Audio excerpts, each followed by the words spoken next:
तब से लेकर राजनीति में उतार चढ़ाव आए। मैं भी कुछ दिन उस गलियारे में भटक के वापस लौटा, करने लगता। हमने इतने झेले कि उनसे क्या डर लगता। 5 दिन पहले मैं एक कार्यक्रम में देहरादून गया था, तो भोजन का प्रवास हुआ हमारे आत्मीय मित्र मुख्यमंत्री महोदय के साथ। और मैंने उनसे कहा कि उन्होंने थोड़ा सा इसमें गलत बोला, बस मैंने उनसे कहा कि 300-400 कवि आएंगे, आप कहाँ हैं? उन्होंने कहा कि नहीं कुमार भाई, अगर कवि आएंगे तो मुझे तो जाना चाहिए, आप क्या कहते हैं? मैंने कहा जाना चाहिए कि ऐसा मुख्यमंत्री जो शब्द के स्वागत में देहरादून से या विशेष रूप से उड़कर आया है, उसे आपसे ज़्यादा आदर की और ज़्यादा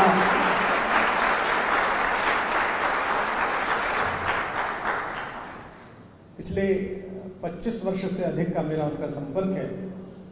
मुक्तेश्वर में एक गेस्ट हाउस हुआ करता था गढ़वाल विकास निगम का, जिसमें केवल 2 कक्ष थे।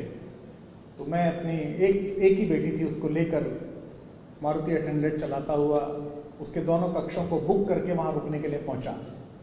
उस समय के बहुत लोकप्रिय नेता, जनता के नेता और बड़े ही आदरणीय नेता, मुख्यमंत्री भी रहे, राज्यपाल भी रहे, अचानक रात्रि में उनका प्रवास बन गया वहाँ। और मुझे वहाँ के प्रबंधक ने कहा कि दोनों कक्ष आपके पास हैं, फलां जी आए हैं।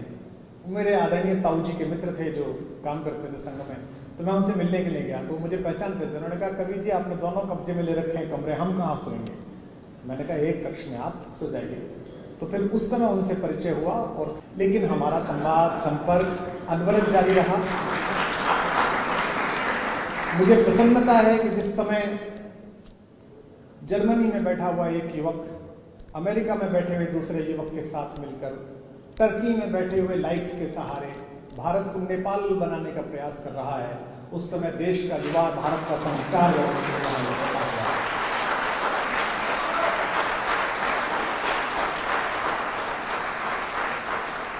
मैंने आपदा के समय की देवभूमि भी देखी है। आपदा 18 तारीख को आई थी, 21 तारीख को हम लोग यहाँ 100 डॉक्टरों की टीम लेकर आ गए थे। और कुछ गांव तो मुख्यमंत्री जी ऐसे थे, नारायण बगड़ जैसे, जो आधे बह गए थे, जहां पहली बार हम लोग ही पहुंचे थे, कवि लोग ही पहुंचे थे। उत्तराखंड देवभूमि है जो भी आस्तिक है, विश्व भर में जो 250 करोड़ सनातनी है, जिनको भी प्रकृति से प्रेम है, वो आते ही हैं। ये हमारा पितृ पर्व है, हमारे बुजुर्गों की जगह है, बाबा बद्री केदार की जगह है, हमारी माँ गंगा यहाँ से प्राकट्य पर्व पाती हैं।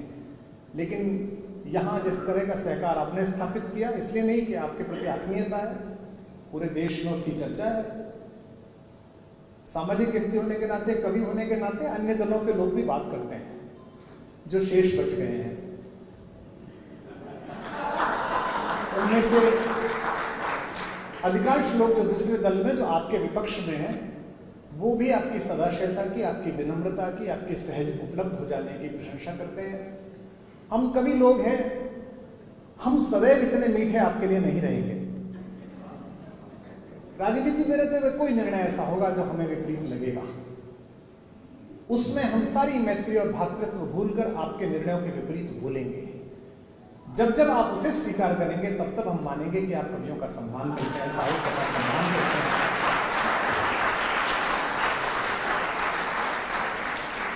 कविता का कार्य है कि वो युग की राजनीति को दशा दिखाए। और मैं बहुत आशान्वित हूँ इस बात को, जब हम अपने परिवार में इस सत्र के बाद चर्चा करेंगे तो हम परिवार की बातें करेंगे।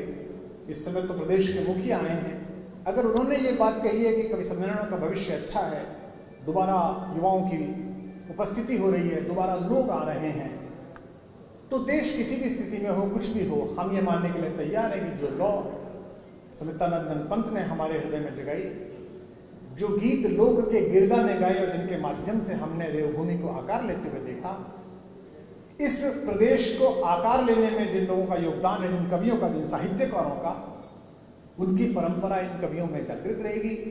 यह वरिष्ठता का क्रम है जिसके कारण ये 2 प्रतिभा संपन्न लोग और एक मैं कम प्रतिभा का व्यक्ति ऊपर बैठा हूं। समय बदलेगा तो जो पीछे, सबसे पीछे बिटिया बैठी है, कोई जो बच्चा बैठा है, अभिव्यंजना के जो ये 5 लिखा हुआ है, इसके 25वें समाहार में, इसके 20वें समाहार में दृश्य बदलेगा, आप उधर आएंगे, हम लोग कहीं और जाएंगे। ये एक सामान्य क्रम है, ये बिल्कुल सामान्य क्रम है। इस तरह के आयोजन जब कवि सम्मेलन समिति की ओर से प्रारंभ हुए, अभिव्यंजना की ओर से प्रारंभ हुए, तो 7 वर्ष पूर्व कोई और कवि मंच पर थे जिनका हमने सम्मान किया। आज आदरणीय अशोक जी एक आधी शताब्दी हमें देकर यहाँ मंच पर हैं। हरिओम भाई साहब यहाँ पर मंच पर हैं। किंचित लोकप्रियता के कारण आप लोग भी मुझे इतना स्नेह देते हैं, परिवार के साथी होने के कारण। मुख्यमंत्री जी, पूरे प्रदेश की धर्म की बड़ी गति है, पूरे भारत में आपकी लोकप्रियता है, इस जगह का बड़ा मान है, संस्कृति भी यहाँ की अद्भुत है, साहित्यकार भी यहाँ अद्भुत हैं। हम तो कवि होने के नाते जब कोई किसी कार्यक्रम में बड़ा अतिथि आ जाता है तो लोग उससे मांगने लगते हैं। सांसद आ जाता है तो निधि मांगने लगते हैं, विधायक आ जाता है उससे निधि मांगने लगते हैं। आज तो आप स्वयं भी उपस्थित हैं, हालांकि मांगते तो हम किसी से भी नहीं हैं,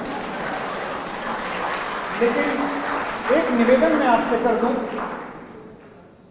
इसीलिए मुख्यमंत्री जी ने कहा था मैं टाइम पे निकल लूंगा। ये प्राकृतिक सुषमा का प्रदेश है। एक कवि को रचने के लिए ऊर्ध्व की आवश्यकता होती है।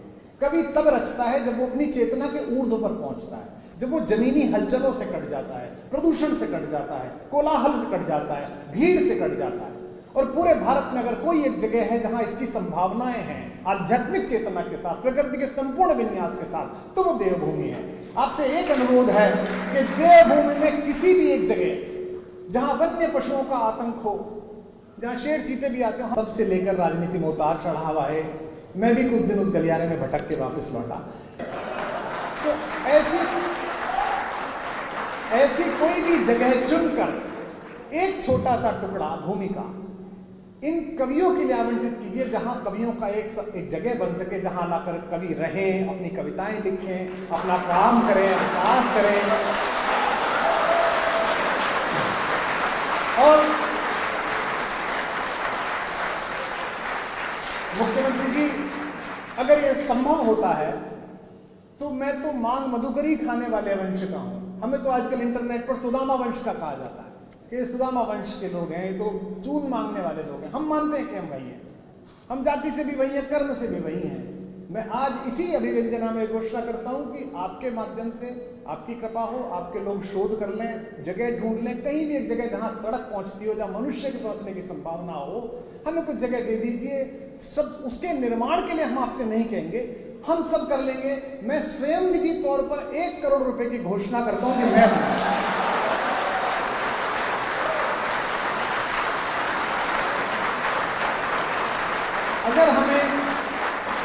अगर हमें भूमि मिलेगी तो उसमें एक सामान्य कमरे, आज किसी का मन करता है, बिल्कुल छोटे बच्चे बैठे हैं, हमारी तीसरी पीढ़ी बैठी है, डॉक्टर दुबे बैठी है, तो डॉक्टर दुबे के पीछे हमारी दूसरी बिटिया भी बैठी है जो कविता में प्रवेश कर रही है। किसी बच्चे का मन करता है कि 3 कविताएं लिखनी है, लेकिन शोर शराबा बहुत है, कहाँ जाएं?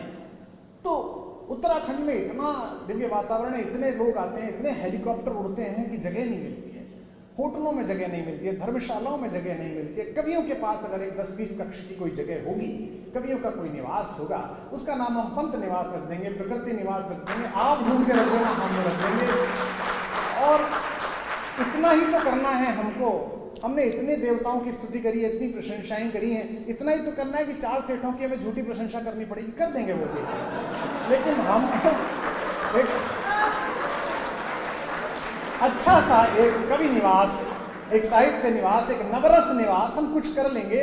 और मैं आशा करता हूं, देखिए राजनीति के लोग मेरी बात मान ही लें, संभव नहीं है बहुत बार, लेकिन आदरणीय मुख्यमंत्री जी का मेरे प्रति स्नेह है, वो बड़ा मानते हैं। उस अधिकार से मैंने आपके, क्योंकि आप नहीं करेंगे याचना, मुझे पता है, जो हमारे छोटे भाई बहन आए हैं और जो हमारे साथी वरिष्ठ हैं वो भी एक प्रोटोकॉल रखेंगे, मैंने आपसे मांग लिया है। आप आराम से, आज नहीं कभी भी, पूरे उसमें उसका जो भी नियत शासकीय शुल्क उस भूमि का होगा, जो भी होता होगा वो भी हम देंगे, वो भी हम प्रदान कर देंगे। क्योंकि अब कवि सम्मेलन के कवि किसी से मांगने की स्थिति में नहीं है। मुख्यमंत्री जी, लोग बैठे हैं 400 नहीं है, ये लोग जो बैठे हैं ये 150 करोड़ इसलिए कि इनमें एक एक कवि को सुनने के लिए 50-50 हजार आदमी आता है। ये सब जो लोग बैठे हैं, ये जब खड़े होते हैं मंचों पर, ये मेरे ठीक सामने मेरे अनुज बैठे हैं, मेरे मित्र बैठे हैं, पीछे आशीष भाई बैठे, ये सब जब खड़े होते हैं बोलने के लिए, वो एक बहुत हमारा प्यारा छोटा भाई गौरव बैठा है, अमन बैठा है, ये सब लोग, पंकज, ये जब खड़े होते हैं तो 50-50 हजार आदमी इनके लिए तालियां बजाता है। तो आज आप यहाँ पधारे, आपका यश ये सब द्विगुणित करेंगे। अपने फेसबुक पे आपकी सौम्यता, आपकी विनम्रता के विषय में करेंगे। अब इतने सारे युग के चारण अगर आपकी प्रशंसा करें तो आप तो क्षत्रिय हैं, आपका वैसे भी अधिकार बनता है कि कड़ा निकाल के बोला क्या रखा है। इसलिए आनंद के साथ मैंने निवेदन कर लिया, आप पधारे, हमें बड़ा आनंद आया। आपका यश और बढ़े, आप इसी प्रकार देवभूमि की सेवा करते रहे, भारत की सेवा करते रहे। मध्य भारत से लेकर छत्तीसगढ़ से आपने जहाँ प्रवास किया, लखनऊ में आप पढ़े हैं, बुंदेली इतनी अच्छी बोलते हैं, अभी शशि से बात कर रहे थे, अच्छी बुंदेली में बात कर रहे थे।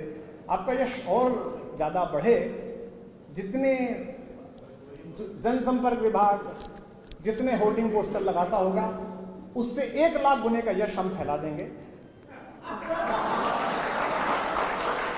एक जगह आवंटित कीजिए।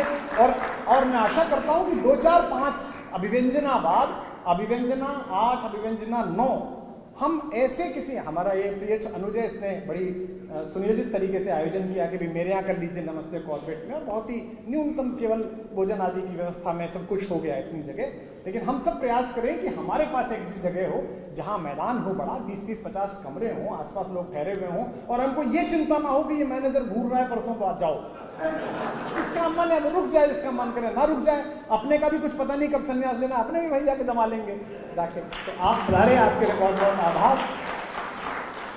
इसी प्रकार आप कवियों से स्नेह बनाए रखिए, साहित्यकारों से स्नेह बनाए रखिए। अगले 3 दिन हम सब लोग इस सत्र के बाद हम फिर बैठेंगे, आदरणीय अशोक जी का मार्गदर्शन लेंगे, आदरणीय हरिओम जी का मार्गदर्शन लेंगे। हमारे जो मित्र बैठे हैं वो अलग अलग विषयों पर चिंतना करेंगे, व्यंग पर, कवित्री हमारी जो है वो कवित्रियों की चुनौतियों पर चिंता करेंगे। गीत का एक सत्र है, मैं स्वयं भी यहाँ उपस्थित हूँ। भाई साहब बड़े मन से 3 दिन का अवकाश लेके आए। भाई साहब ने कहा मैं प्रतीक्षा कर रहा था। ये जो ललक है कि बच्चे क्या कर रहे हैं, छोटे बच्चे क्या कर रहे हैं, ये घर के किसी ऐसे बुजुर्ग में हो सकती है जिसका हृदय निर्मल हो, जिसका हृदय गंगा जैसा हो।